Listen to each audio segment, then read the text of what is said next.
Sa buong kasaysayan, ang mga hari ay nagkaroon ng mga kirida. Inaasahan ito, tinatanggap at kadalasan ay hindi pinapansin. Pero walang monarko ang umabot sa ganoong sukdulan gaya ni Louis ang 15 ng Pransya. Ang kanyang buhay pag-ibig ay naging isa sa pinakamalalaking eskandalo ng ika-18 siglo na tila walang katapusang daloy ng mga babae ang dumadaan sa kanyang korte. Ngunit sa lahat ng iyon, may isang kwento na namukod-tangi. Hindi isa, hindi dalawa, kundi 4 sa kanyang mga opisyal na kabit ay nagmula sa isang pamilya, 5 magkakapatid na babae, isang hari. Ito ang pambihirang kwento ng notorious na magkakapatid na Danel. Ang magkakapatid na Danel o Demille, na kilala rin sa pangalang yon, ay nagmula sa isang iginagalang na angkan ng mga aristokrata. Ang kanilang ama ay si Louis Demille, Marquis Demille at Danel. Siya ay isang maharlikang Pranses at kilalang manunulat sa korte ng Pransya noong unang bahagi ng ika-18 siglo. Ang kanilang pamilya ay may lahing maharlika na umaabot ng daan-daang taon sa Pransya. Bukod pa rito, noong 1713, si Louis ay binigyan ng titulong prinsipe ng Orange. Ito ay isang prinsipalidad sa province sa timog ng Pransya na dati nang pinamunuan ng Bahay ng Orange, ang pinakamakapangyarihang angka ng mga aristokrata sa Republikang Orleans. Ito ay isang napakataas na prestihiyosong titulo at nangangahulugan na ang magkakapatid ay sinilang sa isa sa mga pangunahing maharlikang pamilya ng Pransya. Ang ina ng mga babae ay si Armande Felix de la Porte Mazarin, ang Marquesa Denel. Ang titulong Denel ay nagmula sa panig ng kanyang pamilya at nakuha lamang ng kanyang asawa ang bahaging iyon ng kanyang mga titulo matapos silang magpakasal noong 1700 at siyam. Sa pamamagitan ng kanilang ina, ang magkakapatid ay may bahaging dugong Italyano. Ang ama ni Armande ay si Paul Jules de la Porte, anak ni Hortense Mancini. Ang pamilya Mancini ay nagmula sa Roma, ngunit nagbago ang kanilang kapalaran dahil sa kanilang tiyuhin, si Cardinal Jules Mazarin, ang makapangyarihang punong ministro ni Haring Louis ang ika-14.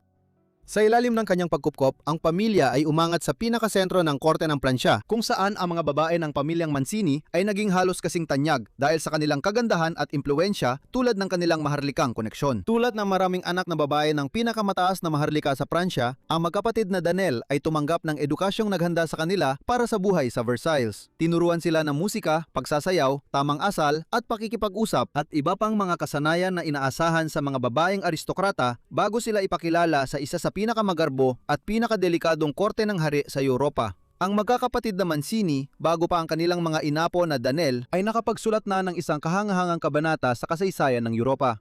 Ilan sa kanila ay naging mga kabit ng ilan sa pinakamakapangyarihang monarko noong ika-17 siglo, kabilang na si Louis ang ika-14 ng Pransya at Charles ang ika-2 ng Inglaterra. Ngunit kahit ang kanilang mga ginawa ay malalampasan pa ng mga susunod na pangyayari. Ang magkapatid na Danel ay makakamit na isang bagay na halos hindi pa nagagawa noon. 4 na magkakapatid na babae ang naging opisyal na mga kirida ng iisang hari.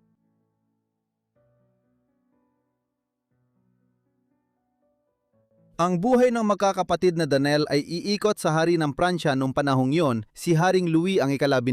Ipinanganak si Louis noong Pebrero 1710, isang buwan lang bago ang panganay sa 5 magkakapatid na Danel. Dahil dito, magkasing edad lang, halos siya ng magkakapatid. Pumalit siya sa kanyang lolo sa tuhod, si Haring Louis ang ika-14 bilang hari ng Pransya noong Setyembre 1715 nang siya ay 5 taong gulang pa lamang. Sa susunod na 59 na taon, si Louis ang ika-15 ay naging isa sa mga pinakanotoryos na mga monarko ng Pransya, hindi dahil sa digmaan o politika, kundi dahil sa mga pambihirang eskandalo ng kanyang pribadong buhay. Noong 1725, nagpakasal si Louis kay Marie Leschinska na mula sa isang kilalang pamilyang aristokrata sa Poland. 22 taong gulang siya, samantalang si Louis ay 15 taong gulang pa lamang. Nagkaroon sila ng 10 anak, bagamat 3 sa kanila ay namatay nung sanggol pa lamang. Nanatiling matatag ang kanilang pagsasama sa loob ng maraming taon, ngunit pagsapit ng unang bahagi ng 1730, nagsimulang maghanap ng iba si Louis. Sa mga sumunod na dekada, nagkaroon siya ng reputasyon bilang isa sa mga pinakakilalang babaero sa Pransya, palading napapaligiran ng sunod-sunod na mga maharlikang kabit.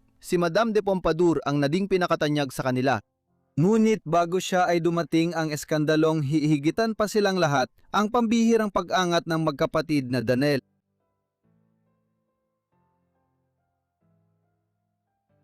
Ang pinakamatanda sa 5 magkakapatid na Danel ay si Louis Julie de Maille. Ipinanganak siya noong ika-16 ng Marso, 1710 sa Paris, at siya ang magiging unang kapatid na naging kasintahan ni Haring Louis. Gayunpaman, tulad ng maraming babaeng maharlika noong kanyang panahon, ang kanyang kinabukasan ay napagpasyahan na bago pa man siya magkaroon ng anumang pasya rito. Sa edad na 16 na taon, ipinakasal siya sa kanyang pinsan, si Louis Alexandre de May, sa isang kasal na layuning patatagin ang kapangyarihan ng kanilang pamilya sa mga lupain at titulo nito. Sa kasamaang palad, hindi naging masaya ang kanilang pagsasama. Nakialam ang tadhana noong 1729 nang mawalan ng ina sina Luis at ang kanyang mga kapatid na babae si Armande Felix na namatay sa edad na mga 38.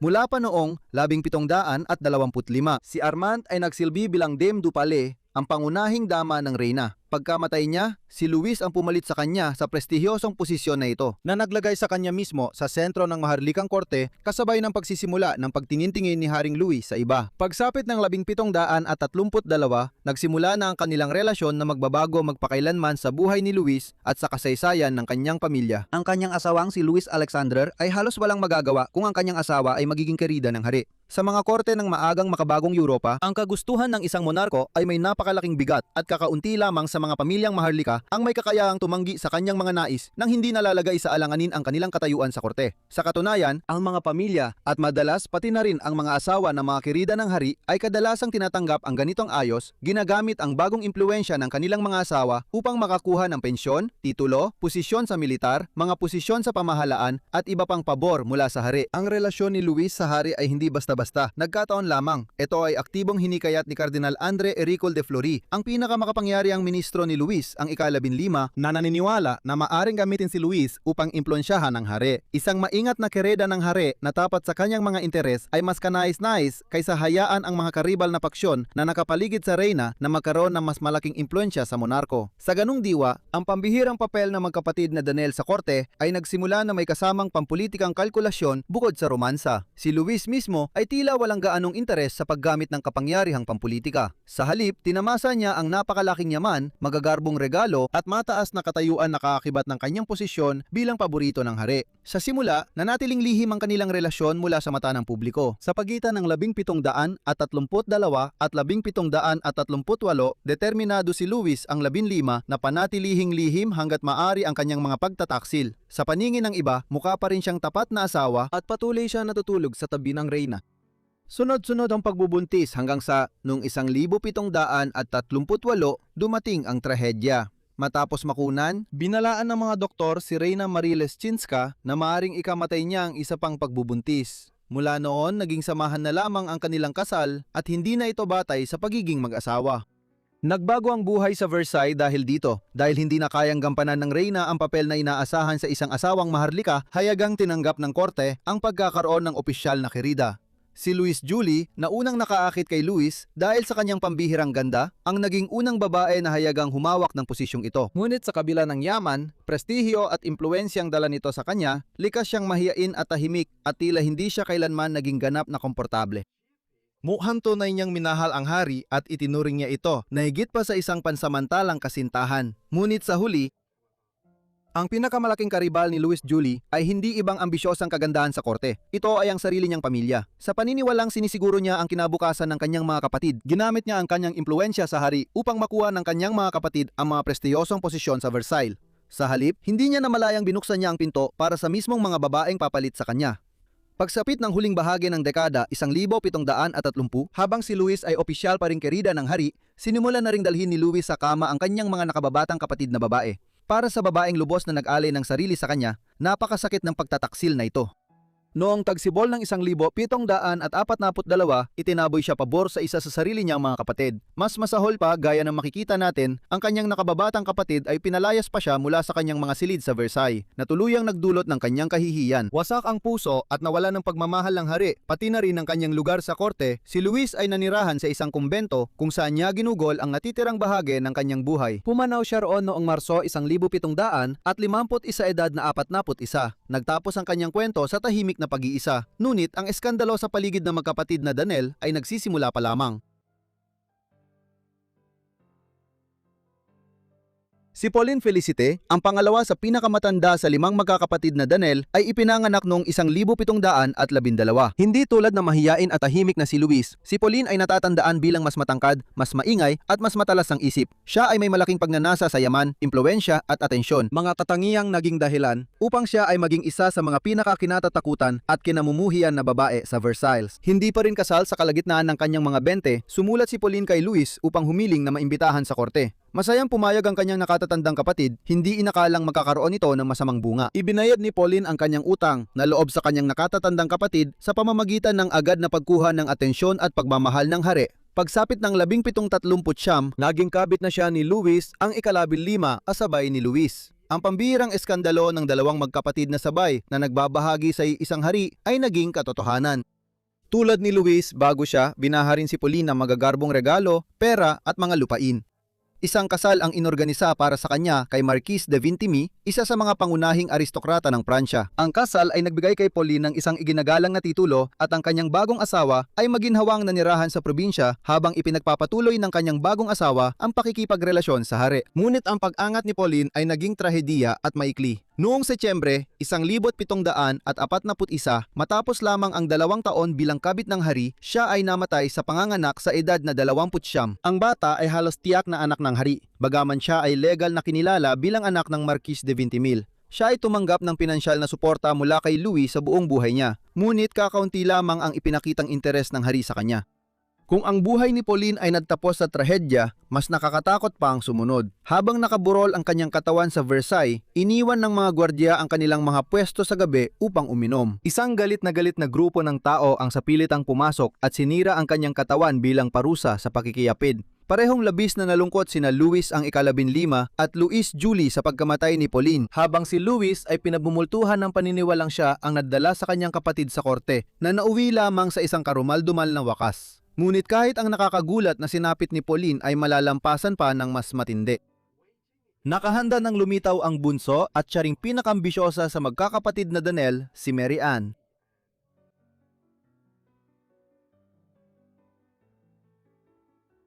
Si Mary Ann ang bunso sa magkakapatid at ipinanganak noong 5 ng Oktubre, 1717. Siya rin ang pinakawalang awa sa 5 at kabaligtaran ng kanyang panganay na kapatid. Habang si Louis Julie ay mahinahon, mahiyain at halos walang interes sa politika, sinadya ni Marie na gamitin ang kanyang kagandahan, alindog at ambisyon upang palitan ang kanyang kapatid sa pagmamahal ng hari at bumuo ng sarili niyang grupo sa korte. Noong Hunyo, 1734, nang siya ay 16 na taong gulang, ikinasal si Mary Ann kay Marquis de la Tournay, Jean-Baptiste Louis. 9 na taon ang tanda niya kay Mary Ann at nasa kalagitnaan ng 20 ang edad. Tulad ng mga kapatid niyang nauna sa kanya, agad siyang nakatanggap ng paanyaya sa korte sa tulong ng kanyang kapatid na si Louis Julie, kahit na wala talagang balak si Mary Ann na manatili sa anino ng kanyang kapatid. Pagsapit ng 1741, patay na si Pauline, humihina na ang posisyon ni Louis Julie. At isang matinding labanan para sa impluwensya ang pumapalibot sa hari. Nang maamoy ang pagkakataon, ang makapangyariang Duke ng Richelieu na matinding karibal ni Cardinal Fleury, nagpasya na suportahan si Mary Ann bilang susunod na karida ni Louis ang 15. Sa isang marangyang pagtitipon ng Martes na sayawan sa Versailles noong 1742, maingat na inayos ni Richelieu ang pagpapakilala sa pagitan ng batang babaeng maharlika at ng hari. Perpektong gumana ang plano. Sa loob lamang ng ilang linggo, nahuli na ni Mary Ann ang atensyon ni Louis at naging pinakabagong kasintahan niya.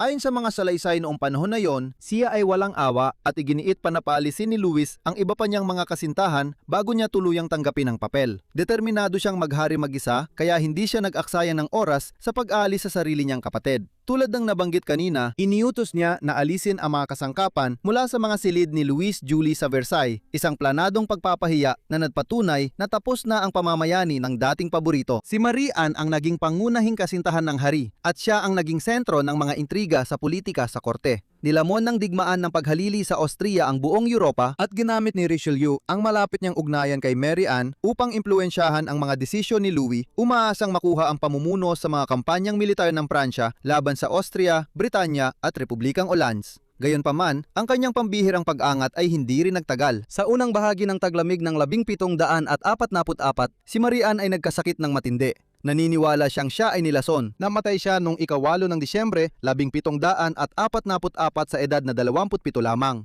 Kumalat ang mga tsismis ng pagpatay sa buong Versailles kahit na walang matibay na ebidensya ang natagpuan. Si Louis, ang 15, ay sinasabing labis na nalungkot sa kanyang pagkamatay na nagdulot ng biglaang pagtatapos sa maikli, ngunit napakalakas na grupong pampulitika na nabuo sa paligid niya. Ngunit kahit ang kilalang karera ni Marie Anne ay hindi pa yon ang katapusan ng nakakagulat na kapit ng magkapatid na Daniel sa hari. May isa pang huling kapatid na naghihintay pa.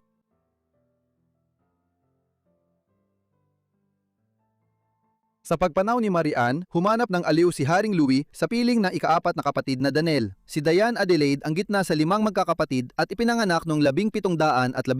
Noong matindi ang tunggalian sa pagitan nina Louis, Julie at Marie Anne noong 1742, kumampi ng matibay si Diane kay Marie Anne. Kaya naman, nanatili siya sa korte matapos manalo si Marie Anne sa tunggalian. Sa parehong panahon noong Enero, 1742, pinakasalan niya si Louis de Brancart, Duke ng La Rochelle. Tulad ng halos lahat ng kanyang mga kapatid na babae, ang kasal ay may kasamang pagtataksil mula sa magkabilang panig, bagamat nagkaroon sila ng isang anak na babae na pinangalan ng Louis. Hindi tulad ng taos-pusong debosyon ni Louis Julie o ng walang awang ambisyong pampolitika ni Marie Anne, ang relasyon ni Diane kay Louis, ang 15, ay hindi ganoon kadramatiko at pangunahing bunga lamang ng pagkakataon. Nagsimula ito sa huling mga linggo ng 1744 at natapos makalipas ang 3 buwan. Si Diane, na 31 taong gulang noon, ay naalis sa kanyang maikling panahon bilang maharlikang kirida nang palitan siya ni Jean Antoinette Poisson, isang 23 taong gulang na karaniwang tao. Matapos makilala si Louis sa isang masquerade ball na ginanap bilang pagdiriwang ng kasal ng Dauphin sa Prinsesang Castilla na si Maria Teresa Rafaela, siya ay aangat upang maging ang maalamat na Madame de Pompadour na nagbukas ng isang panibagong yugto sa buhay ng hari. Pagkatapos noon, si Diane ay nagretiro mula sa korte at namuhay ng tahimik hanggang sa kanyang pagkamatay noong 1769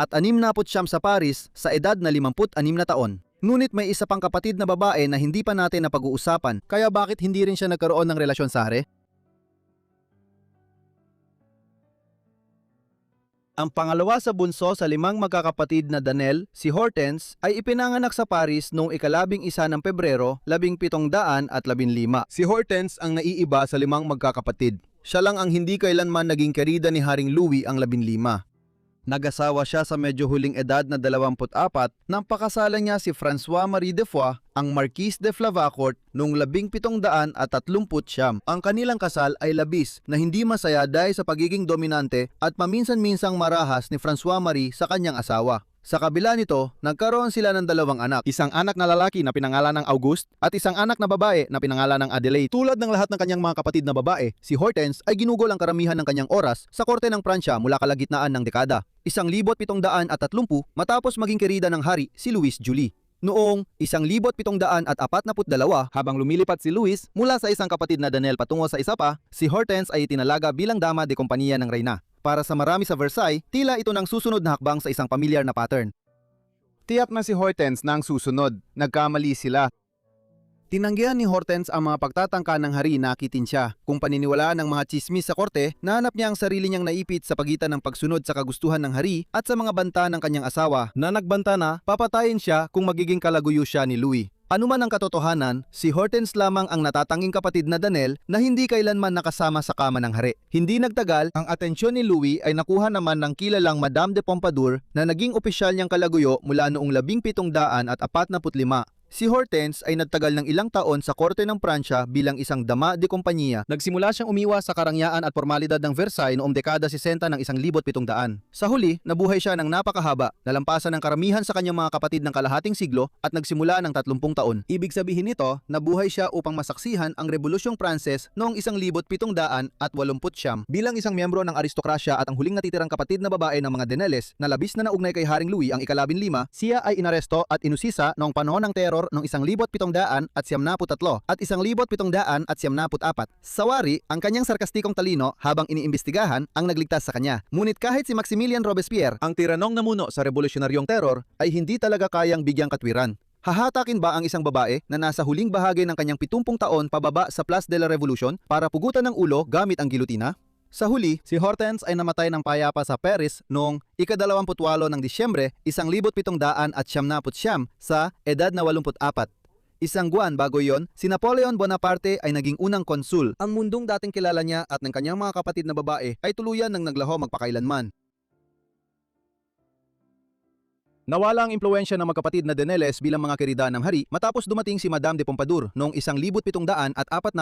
Napanatili lamang niya ang kanyang posisyon hanggang sa unang bahagi ng 1750 na dekada nang dahil sa karamdaman tulad ng nangyari sa reyna bago siya na ang pagpapatuloy ng sexual na relasyon ay maaaring maging mapanganib. Gayunpaman, napanatili ni Pompadour ang kanyang impluensya sa korte at nagkaroon ng malapit na ugnayan sa hari sa loob ng maraming taon. Pagkatapos noon, hindi tulad ng mga natitirang buhay na magkapatid na Daneles. Si Louis ay nagkaroon pa ng mahigit isang dosenang kilalang mga kirida noong 1750 na dekada, ang 1760 dekada at unang bahagi ng 1770 dekada. Medyo nababagot mula bandang 1752 pataas. Pinamahalaan ni Pompadour ang isang gusali sa loob ng Versailles kung saan naninirahan ng mga kirida na ito. Tinawag itong Park o Surf na ang ibig sabihin ay parke ng mga lalaking usa. Ngunit sa kabila ng maraming babaeng sumunod, hindi kailanman nakalimutan ang pambihirang kwento ng magkapatid na Daneles. Noong 1765, pininta ng Pranses na pintor na si Charles André Van Loo The Three Graces. Bagamat tampok dito ang isang eksena mula sa mitolohiyang Griego, ang tatlong hubad na magkakapatid sa pintura ay kinilalang sina Louis Julie, Pauline at Marie Anne. Halos 3 siglong lumipas, ang magkakapatid na Daneles ay nananatiling kabilang sa mga pinakakontrobersyal na pamilya sa kasaysayan ng maharlikang Europa. 4 na magkakapatid na babae ang naging kabit ng iisang hari sunod-sunod habang ang ika-5 ay muntik ng sumama sa kanila.